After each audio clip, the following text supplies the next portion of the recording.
महाराष्ट्र के पूर्व सीएम उद्धव ठाकरे ने फाइनली वो कर दिया है जिसकी उम्मीद किसी को भी नहीं थी। कभी किसी ने सोचा भी नहीं था कि उद्धव ठाकरे इस टाइम ऐसा कुछ कर सकते हैं, लेकिन उसके बावजूद भी फाइनली उद्धव ठाकरे ने कुछ ऐसा किया है जिसकी वजह से महाराष्ट्र की राजनीति पूरी तरह से गर्मा चुकी है और वहाँ पर एक बार फिर से उद्धव ठाकरे की मजबूत स्थिति को देखा जा सकता है। उसके साथ में ही उद्धव ठाकरे के ही विधायक ने कुछ ऐसा कांड किया है, ऐसा बड़ा खुलासा किया है जिसके बाद उद्धव ठाकरे भी पूरी तरह से फंसते हुए नजर आ रहे हैं। अब आखिरकार उद्धव ठाकरे ने क्या किया है उसके बारे में मैं आपको आगे वीडियो में बताऊंगा, लेकिन उससे पहले आप लोगों से बोलना चाहूँगा कि अगर वीडियो कहीं से भी पसंद आए तो वीडियो को लाइक किए बगैर मत जाइएगा। आप सबको पता ही होगा महाराष्ट्र में पिछले कुछ टाइम से लगातार उद्धव ठाकरे और साथ में ही एकनाथ शिंदे गुट के बीच में लगातार इस बात की होड़ मची हुई है कि आखिरकार असली शिवसेना कौन है। इसको लेकर दो लोगों द्वारा दावा किया जाता है और चुनाव आयोग ने इसको लेकर एक बड़ा कार्रवाई किया। चुनाव आयोग द्वारा शिवसेना के धनुष बाण चिन्ह को सील करने के बाद अब जो है दोनों समूहों के बीच दस्तावेजों की लड़ाई शुरू हो गई है और आज जो है उद्धव ठाकरे के समूह ने चुनाव आयोग ऑफिस में पहुंचकर कुछ ऐसा किया जिसकी वजह से पूरी तरह से बवाल मच चुका है। आपको बता दूं कि वर्तमान में उद्धव ठाकरे समूह को दिया गया नाम और चुनाव चिन्ह केवल अधेरी पूर्व उपचुनाव के लिए है और चुनाव आयोग द्वारा शिवसेना के चुनाव चिन्ह को सील करने के बाद ठाकरे समूह को शिवसेना उद्धव बाला साहब ठाकरे का नाम मिला तो प्रतीक मशाल मिला है। वहीं दूसरी ओर एकनाथ शिंदे को समूह को बाला साहब की शिवसेना का नाम मिला है और सील तलवार का प्रतीक मिला है। लेकिन अब इन्हीं सब चीज़ों के बीच में उद्धव ठाकरे गुट ने एक बड़ा फैसला लेते हुए उद्धव ठाकरे ने एक बड़ा कदम उठाते हुए 2 ट्रक हलफनामा लेकर सीधे सीधे इलेक्शन कमीशन के ऑफिस में पहुंच गए। ये एक बहुत ही बड़ी अपडेट आ रही है। जैसा कि बताया जा रहा है उद्धव ठाकरे को लेकर किसी ने भी नहीं सोचा होगा कि उद्धव ठाकरे को इतना अच्छा समर्थन मिल सकता है। 2 ट्रक हलफनामे लेकर Uddhav Thackeray election commission office पहुंच गए उनके गुट की तरफ से और इलेक्शन कमीशन ऑफिस में पहुंचकर उनके द्वारा दावा किया गया कि आप देख सकते हो कि असली शिवसेना कौन है। अब इस हलफनामे को आप एक एक करके चेक करो और पता करो कि आखिरकार किसके पास कितना ज़्यादा समर्थन है, खास करके कितने ज़्यादा पदाधिकारी हर जगह पर उपस्थित है।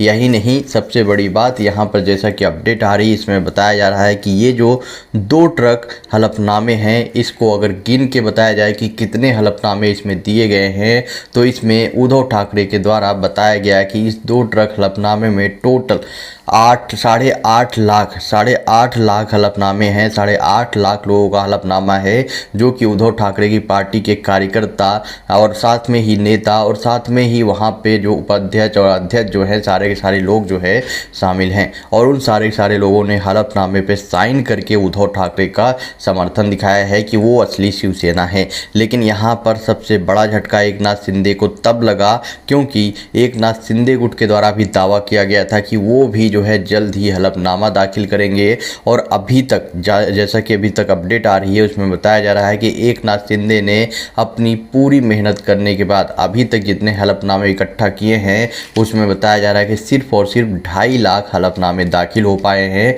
और 2.5 लाख हलफनामे ही वो जो है इलेक्शन कमीशन को सबमिट कर पाए हैं।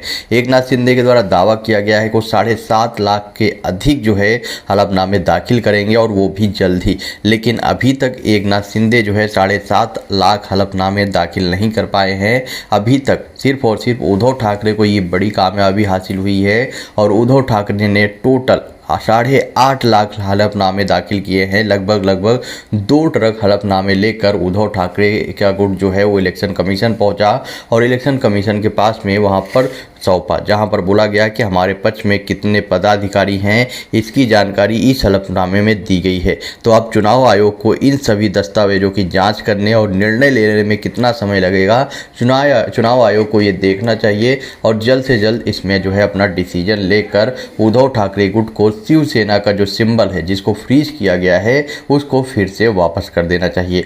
अब यहाँ पर देखने वाली बात होगी कि इलेक्शन कमीशन के द्वारा फैसला क्या लिया जाता है, लेकिन उद्धव ठाकरे ने जिस तरह से अपने दावे को मजबूत किया है यहाँ पे, उसकी वजह से आने वाले टाइम पे एकनाथ शिंदे गुट की मुश्किलें बढ़ सकती है।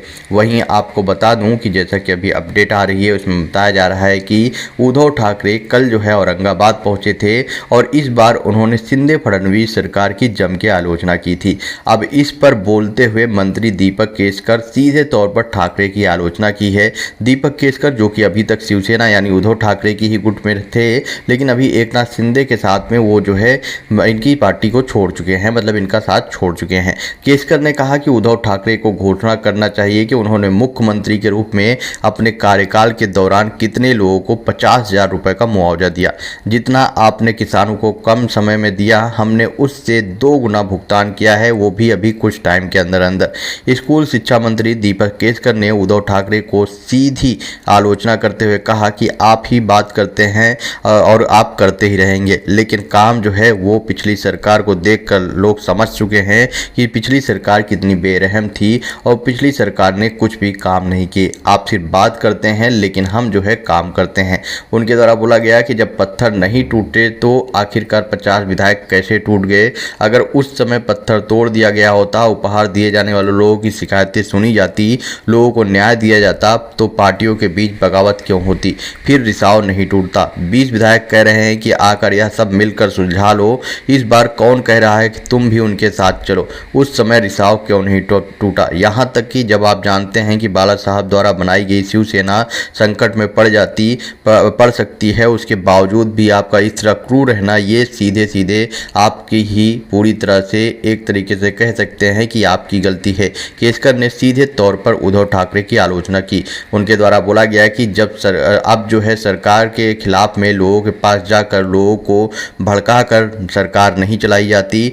जो 2.5 साल आप पहले किसानों को याद नहीं करते थे, उनकी हमारी आलोचना करना सही नहीं है, क्योंकि उन्होंने घर से बाहर नहीं निकलना सही समझा। आनंद सिद्ध के माध्यम से सबके घर गया, दिवाली का राशन 2.5 साल में क्यों नहीं मिला, 2.5 साल में वो किसानों के दरवाजे तक क्यों नहीं पहुंचे।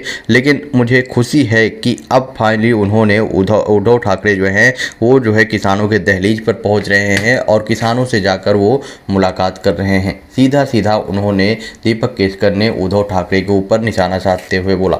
यही नहीं, दीपक केसकर के द्वारा ये भी बोला गया कि केसकर ने कहा कि अगर हम चुप रहते तो लोगों ने इसे कभी नहीं देखा होता, लोगों ने सिर्फ टीवी पर देखा होता, लोग वीडियो कॉन्फ्रेंसिंग के जरिए टीवी पर उनकी खबर देखते होते, लेकिन हमारी वजह से लोग उनसे सीधे फार्म डैम पर मिल सकते हैं। यानी कि उद्धव ठाकरे जो कि जाकर लोगों से सीधे सीधे मिल रहे हैं, उसको लेकर इनके द्वारा निशाना साधा गया कि इसके पीछे की एक बहुत बड़ी वजह है और वो है हम, क्योंकि हमारे विद्रोह की वजह से ही आज उद्धव ठाकरे से लोग जो है सीधे सीधे मिल पा रहे हैं। केसकर ने कहा कि जहाँ जनप्रतिनिधियों को एंट्री नहीं मिल रही थी, वहाँ आके आम आदमी का क्या हाल होगा। मैं घंटों इंतजार किया जब वह मुख्यमंत्री थे, लेकिन मुझे कोई भी कभी भी उनसे मुलाकात नहीं हो पाई, इसलिए हमने जो किया वह आम आदमी के लिए एक विद्रोह है। दीपक केसकर ने कहा कि इसका जो है हमें भुगतान करने का जो हमने वादा किया है मुआवजे का, वो हम जो है 100% किसानों को देंगे। अब देखते हैं आने वाले टाइम पे क्या होता है, लेकिन यहाँ पे अगर देखा जाए सही से तो उद्धव ठाकरे जो है अपनी पकड़ मजबूत बनाने के लिए जो भी हो पा रहा है वो कर रहे हैं, और साथ में ही उनके ही विधायक जो कि एकनाथ शिंदे गुट में अभी जाके मंत्री बन चुके हैं, वो लगातार उनकी ही पोल खोल रहे हैं और उनके खिलाफ में ही लगातार स्टेटमेंट दे रहे हैं। आपका क्या ओपिनियन है इस पर? आप अपना ओपिनियन कमेंट बॉक्स में बताएं और वीडियो ज़्यादा से ज़्यादा शेयर करें।